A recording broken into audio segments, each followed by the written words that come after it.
na maputulan tayo ng telepono. Huwag lang kuryente at tubig ang maputol. Nabayaran ko na yung bill natin sa tubig kasi maliit lang. Pero paano yung bill natin sa kuryente? Malapit na ang due date. Ubus na rin yung bigas natin, pati yung stock ng mga dilata. Ubus na. Kapag ang isang anak ay nagkaroon ng pamilya, dapat lang daw na matuto na tumayo ito sa kanyang sariling mga paa at huwag iasa sa magulang ang tungkulin hindi niya magampanan. Mga kaibigan, pakinggan natin ang naging karanasan ni Wilbur sa ating dulang sa kanyang panahon.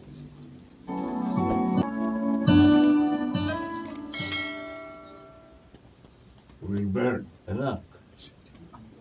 Birthday mo na bukas.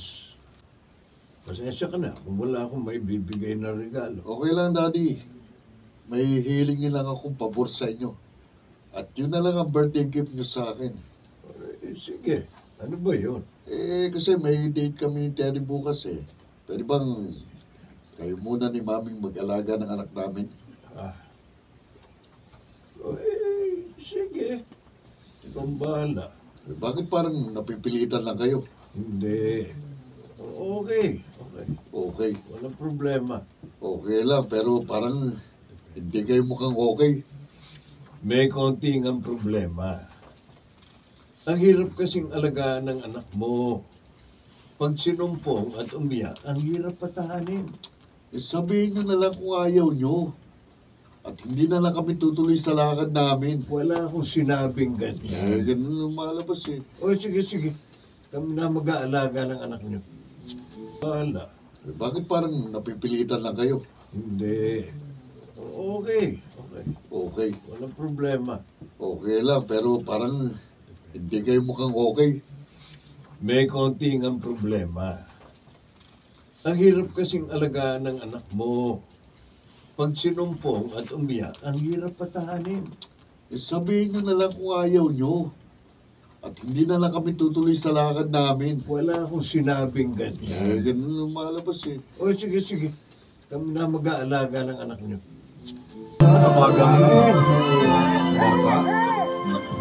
Ayan na. Ay, naku.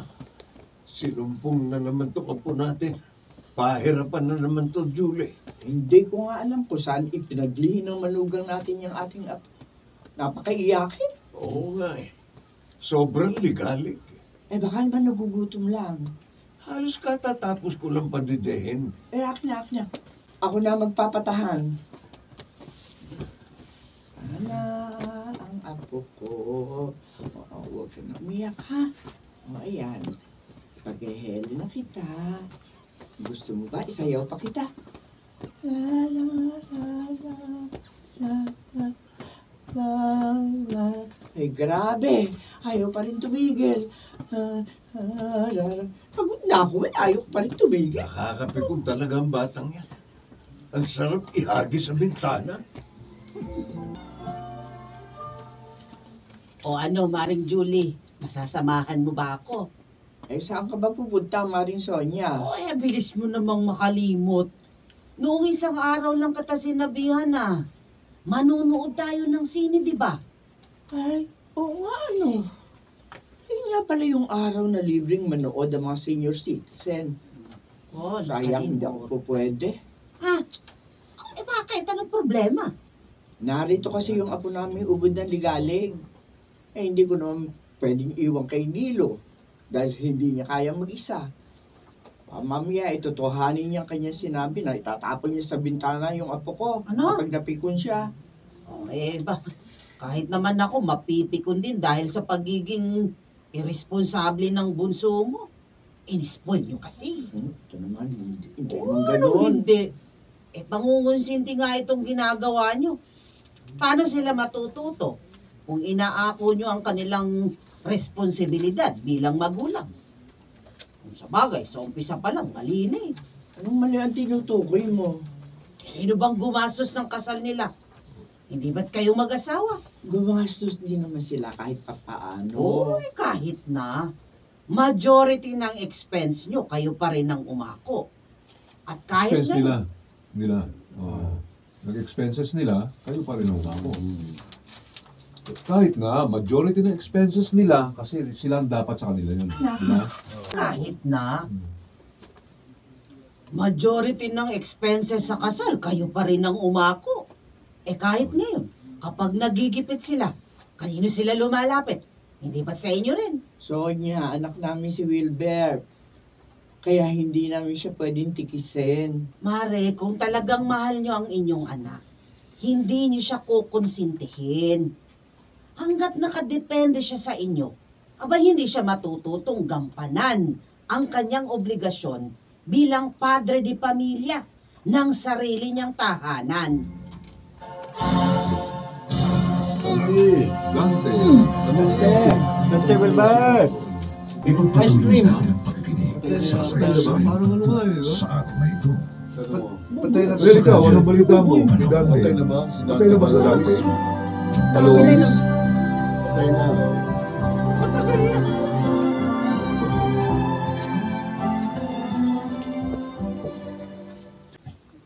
Grabe ka, Wilbert. Hindi maganda ugaga sina daddy at mommy sa pag-aalaga ng anak mo. Tapos, naglalakwatsa lang kayong mag-asawa. Minsan lang yun, Kuya Dante. Oo, minsan lang siguro sa isang araw. Palibhasa, mabait ang mga magulang natin kaya namimiyasa ka. Naiingit ka lang sa akin. Dahil sa akin, nakasuporta si na Daddy. At bakit ako maiinggit? Gayong hindi naman nakaiinggit.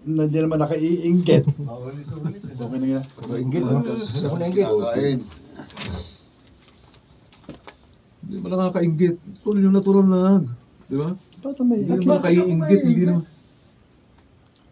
Bakit tama naman yung Tagalog pero hindi natural eh. Di ba, Tol?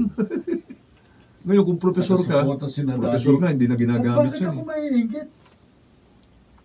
Hindi naman kayo nakakaingit. Magpapamilya ka tapos hindi mo lang hindi naman kayo nakakaingit. Magpapamilya ka tapos Yun. hindi mo naman pala kayang tumayo sa sarili mong paa. Anong hindi, Kuya? Nakabukod kaya kami. Kaming gumagastos sa aming kinakain. Oo, nakabukod nga kayo. Pero naroon lang kayo sa extension ng bahay ni na daddy. Kaya kapag naubusan kayo ng bigas at ulam, kinamami din kayo ng hihingi. At kapag kinapos kayo ng budget, sina mami rin ang nag-aabono ng pambili ng gatas at diaper. Hindi rin kayo nagbabayad ng bill ng kuryente, tubig at telepono. Siguro nga nakaiingit kayo, no? Dahil ang sarap ng buhay nyo!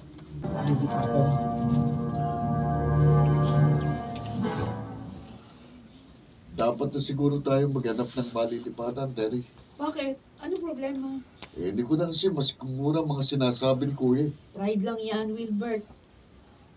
Hindi mo na lang siya pansinin. O ikaw, mataas din naman ang pride mo, di ba? Yun nga ang problema eh. Nakipagmatigasan ako kay Papa at Mama. Dapat pala, tinapos ko muna yung pag-aaral ko bago ako nag-asawa. Bakit? Nagsisisi ka ba? Dahil akong pinili mo. Malapit na. Ha? Malapit na talaga ako magsisi. Apat kaming magkakapatid at may kanya-kanya na kaming pamilya. Pero tanging si Wilbert lang ang nakadepende pa rin sa inyo hanggang ngayon. Ano kaya kung doon muna kayo sa amin? Para naman ma-relax kayo kahit sandali. Gusto ko sana para mabawasan ako ng stress. Pero paano na si Wilbert? Siya nga naman, anak. Sigurado, hindi nila kakayanin pag nawala kami. Paano nyo malalaman kung hindi nyo susubukin? May punto ka naman.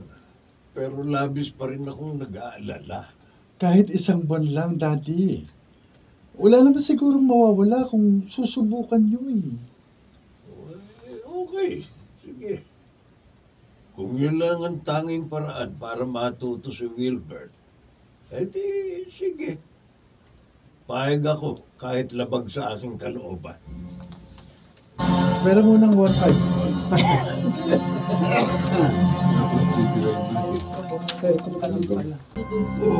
Ipagpatuloy natin ang pakikinig sa kasaysayang tagpo sa araw na ito sa kanyang panahon.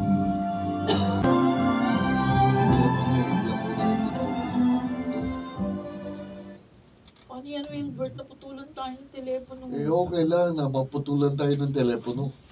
Huwag lang kuryente tubig ang maputol. Nabayaran ko na yung bill natin sa tubig dahil maliit lang. E paano yung bill natin sa kuryente? Malapit na yung due date. Ubus na rin yung bigas natin. Ha? Pati yung stocks ng dilata, ubus na. Di bala gagawa ko ng paraan. Paano? Extra ka na nga lang sa pamamasada. Tapos sinatamad ka pa. Nadismaya na nga sa yung operator ng tricycle eh. Kaya ibang driver na yung namamasada ng tricycle niya. O, sino tumatawag sa'yo? Si Papa. Hello, Pa. Oh, yun na nga pong problema. Ganun ba? Oh, sige po. Sasabihin ko sa kanya. Bakit tumawag si Papa? Akala ko ba hindi kayo nag-uusap? Nag-text ako sa kanya na isang araw. Sinabi ko sa kanya yung kalagayan ko. Anong sabi niya sa'yo? Willing daw siyang tulungan ako, pero sa isang kondisyon. Anong kondisyon? Makipaghiwalay na daw ako sa'yo. Ha? Siya na daw bahala sa akin at sa anak ko. Huwag ka mag-alala. Pasamantala lang yun. Payag naman si Papang balikan kita eh. Kapag kaya mo na kaming buhayin ng anak natin.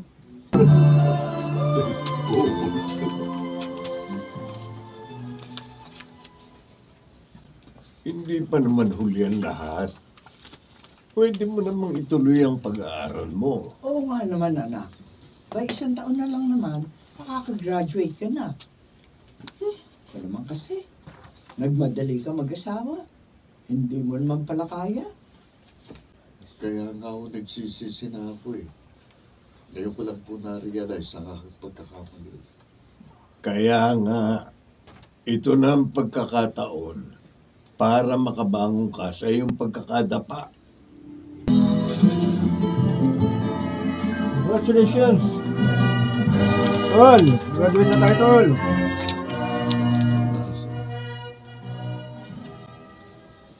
Congratulations, Thank you. Wilbert. I'm so proud of you. Thank you. Salamat. Sayang, hindi tayo naging magkaklase. Sana sabay tayong nakagraduate. Nauna lang ng 1 linggo yung graduation namin. At yun ang importante. Pareho na tayong nakatapos mag-aral. Kung gusto mo, edi sabay na tayong mag-review para sa board exam. Pareho naman tayo ng course. Sige, gusto ko yun. Isa nga pala. Kumusta ng anak natin? Namimiss ko na siya eh. Regular ka naman nakakadalaw sa kanya, di ba? Basta sikapin natin na makapasa sa board exam para makakita tayo ng magandang trabaho. Tsaka na uli tayo magsama kapag pareho na tayong stable. Oo, Terry. Magsisikap ako ng gusto. At kayo ng anak natin, ang aking magiging inspirasyon. Halika, BI. BI muna tayo. Kaya, Min, Ah! 17 buwan? Sarap. hindi tayo dapat magpadalos-dalos na sumuong sa isang sitwasyong hindi naman natin tiyak at hindi natin kayang panindigan. Dapat na pinag-iisipang mabuti at pinaplano ang mga gusto nating gawin upang hindi tayo magsisi sa kanyang panahon.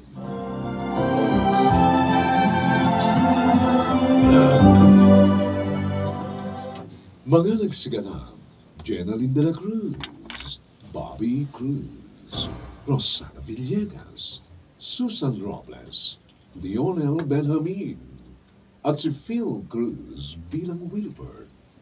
Special sound effects, Jerry Gutierrez.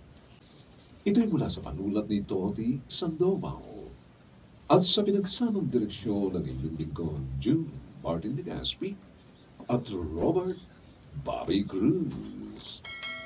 Sa kanyang panahon.